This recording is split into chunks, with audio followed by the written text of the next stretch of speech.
June 4న వెల్లడి కానున్న AP ఎన్నికల ఫలితాలపై dot news exclusive minute to minute live coverage. Don't miss.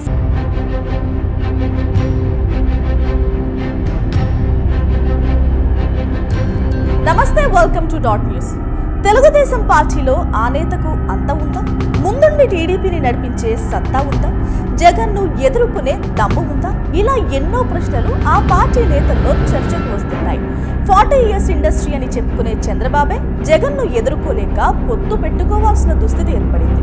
అయినా ఇంత చిన్న వయసులో పార్టీ అధ్యక్ష బాధ్యత తీసుకుని పార్టీని విజయ పథంలో నడిపించే సత్తా ఆయనకు ఉందా అంటూ లోపలే గుసగుసలాడుకుంటున్నారట.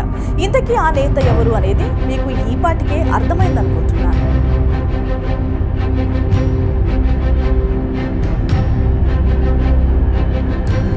నారా లోకేష్ తెలుగుదేశం పార్టీ అధినేత చంద్రబాబుకు ఏకైక వారసుడు. ఆయన తర్వాత ఆ పార్టీని తన కొడుకు ముందుండి నడిపించాలని ఆయన కోరిక, అలాగే పార్టీలోని కొందరి కోరిక. ఇప్పటి వరకు ఎమ్మెల్యే కాని వ్యక్తి ఇప్పుడు ఏకంగా ఆ పార్టీ అధ్యక్షునిగా ఎన్నిక చేయాలని కోరుతున్నారు. కనీసం అతడికి తన నియోజకవర్గం మంగళగిరిని స్పష్టంగా పలకడం కూడా రాదు. కానీ ఆయన పార్టీ అధ్యక్షుడు అంటే ఆశ్చర్యంగా ఉందని అంటున్నారు.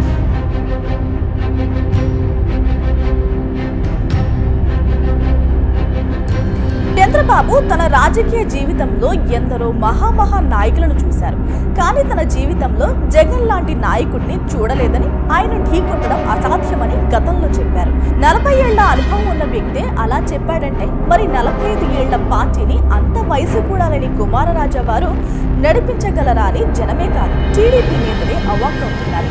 పైగా టీడీపీతో జూనియర్ ఎన్టీఆర్ కు సంబంధమే లేదని చెబుతూ లోకేష్ ను తెరపైకి తెచ్చే ప్రయత్నం బాగానే చేస్తున్నారు. కానీ కార్యకర్తల మనసులో ఏముందో, జనం ఏమనుకుంటున్నారో అన్న విచక్షణ లేకుండా చినరాజా వారిని పార్టీకి అధ్యక్షుడిని చేస్తే ఫ్యూచర్ ఎలా ఉంటుందో మీకే వదిలేస్తున్నాం.